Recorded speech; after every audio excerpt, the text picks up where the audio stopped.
Bonjour à tous, on se retrouve aujourd'hui pour une petite review de Dragon Ball Daima.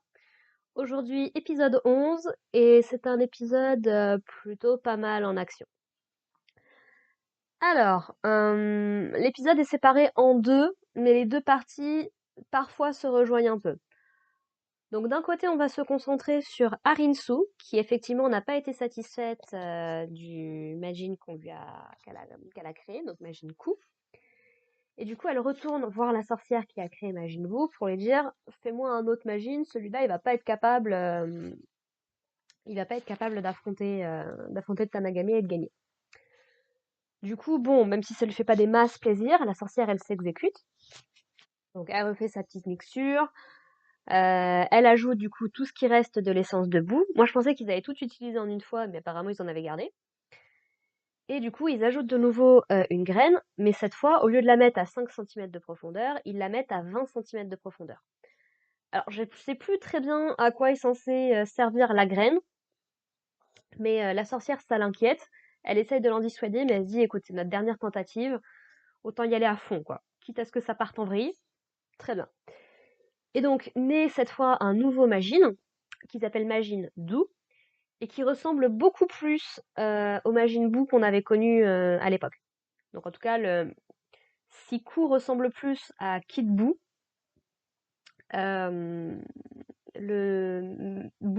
Dou ressemble plus au Majin Buu qui avait absorbé tous les Kaioshin. Celui qu'on a actuellement avec Satan en fait. Mais dans sa version voilà, donc il garde des traits des Saibamen, mais ressemble beaucoup plus à Buu même dans ses même dans ses caractéristiques, puisqu'on va voir un peu plus tard, puisqu'il va affronter le Tamagami numéro 1. Et effectivement, donc il a ce côté très spongieux, très caoutchouc, caractéristique de Boo. Il est capable de rentrer sa tête, voilà. Donc on va découvrir ses compétences un petit peu avec lui pendant qu'il est en train de combattre le Tamagami. Donc voilà, rien de particulier à noter pour l'instant. Seulement, le Tamagami a l'air d'avoir beaucoup plus de mal avec Doo qu'avec Ku. Donc supposément, il est plus puissant. Connaissant Toriyama, c'est pas déconnant qu'on ait un design aussi entre guillemets ridicule pour un ennemi qui est censé être aussi dangereux. Ça reste la marque de fabrique de Toriyama à ce niveau-là. En revanche, la question que je me pose, c'est effectivement, est-ce que Majin Buu est suffisant pour être l'antagoniste principal, ce qui pourrait en tout cas être l'antagoniste principal. Visiblement, ce sera pas Ku. Ou alors, petite théorie que j'ai eue pendant l'épisode, ça pourrait être le moment de faire revenir les fusions. Si tu veux y aller à fond fanservice, tu nous refais une petite fusion entre Ku et Dou, histoire d'avoir un truc un peu plus équilibré. Pourquoi pas? Je pose ça là, on verra où ça se développe. D'ailleurs, on a une relation toute choupie qui est en train de se nouer entre Ku et Dou, puisque pour Ku, Dou, en fait, c'est comme son petit frère. Il pose la question à Aretsu, justement, est-ce que ce gars, ça va être un peu comme mon petit frère? Elle lui dit oui, pourquoi pas, tout comme Aretsu est la sœur de Shin, par exemple, de Kaioshin. Donc, why not? Et du coup, donc, c'est encore une caractéristique de Boo, c'est il y a le Majin Buu quand il se réveille, il demande directement du chocolat, quoi. Ça m'a beaucoup fait penser au moment où Boo, pendant le début de son arc, transforme tous les membres qu'on connaît en petits chocolats, en petits biscuits, en petits bonbons, je sais plus très bien ce qu'il fait, qui est quand même assez traumatique pour Trunks et Goten à l'époque, mais pourquoi pas. Et donc, voilà, il lui demande du chocolat. Donc Marba, la sorcière, n'en a pas. Et du coup, Ku dit: «Bah écoutez, donnez-moi un peu d'argent, je vais aller en acheter à la supérette.» C'est limite, on est quoi? On est au beau milieu du Japon ou quoi? Et donc il revient avec du chocolat, il lui en donne une tablette, et il est prêt à manger une tablette pour lui. Sauf que, voyant que Dou est très intéressé, donc il va la casser en deux, il va lui en donner la moitié, et Dou va manger la deuxième sans être invité, quoi. Et Ku qui dit: «Waouh, j'ai toujours voulu me battre avec un frère pour des snacks et tout.» Ok, petite tranche de... Et d'ailleurs, t'as Marba et t'as Haritsu qui la regardent en mode What the fuck? Et Marba qui dit: Oh là là, ça a vraiment été une belle réussite et tout. Et Haritsu qui dit: Je suis pas sûre. En même temps, si pour Barba, son plus grand exploit, c'est Boo, c'est pas déconnant que Doo, ça lui rappelle un peu des... ça la rend nostalgique, quoi. Donc voilà, c'est un petit peu là-dessus que se termine cet épisode-là. Et en parallèle, du coup, on va avoir toute la troupe de Goku, Vegeta et compagnie qui vont aller affronter le Tamagami numéro 2. Voilà. À la différence, j'ai oublié un détail évidemment. Sur quoi avait fini l'épisode dernier? Sur Neva, donc le Namek qui avait accompagné Goba, complètement zappé ça aussi. Euh, et donc en fait, il parle un petit peu au groupe, il leur raconte un petit peu sa vie, il leur dit que lui il aime bien cet endroit. Voilà, Piccolo, donc Neva fait semblant d'être sénile alors que pas du tout en fait, et Piccolo voit à travers son jeu. C'est un petit peu lui qui mène la danse au niveau de la discussion. Donc, on apprend que le vrai nom de Piccolo Daimao, du coup, serait Kataz, quelque chose comme ça. Donc, pourquoi pas. Piccolo, d'ailleurs, lui paraît comme un nom très bizarre à Neva.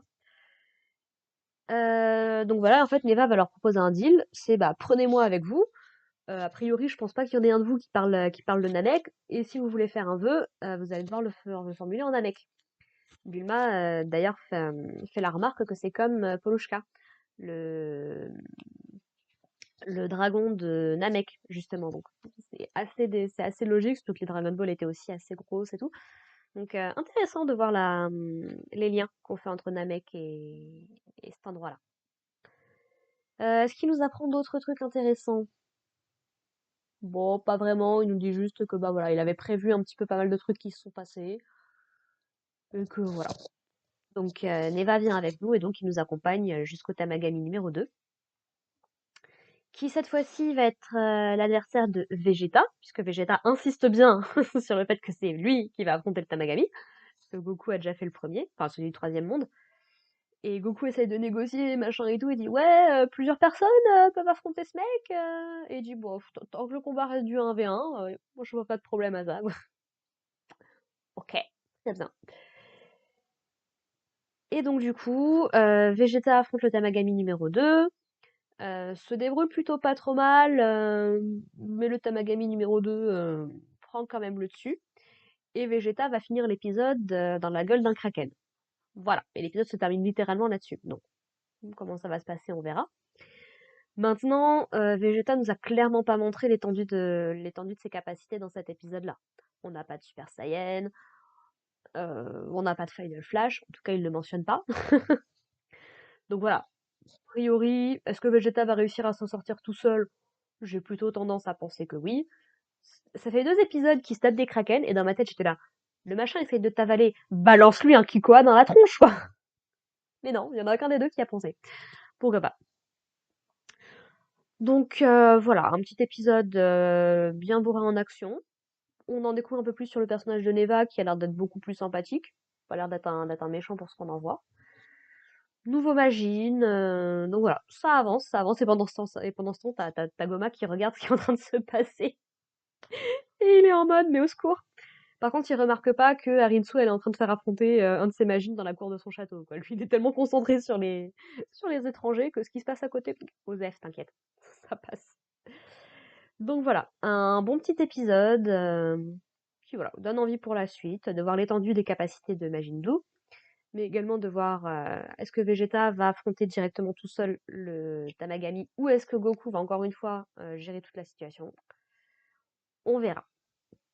Sur ce, voilà, pas grand-chose de plus à dire sur cet épisode-là. On se retrouve la semaine prochaine pour parler de l'épisode 12, si je ne me trompe pas. Et sur ce, bah, portez-vous bien les gens. Allez, bye.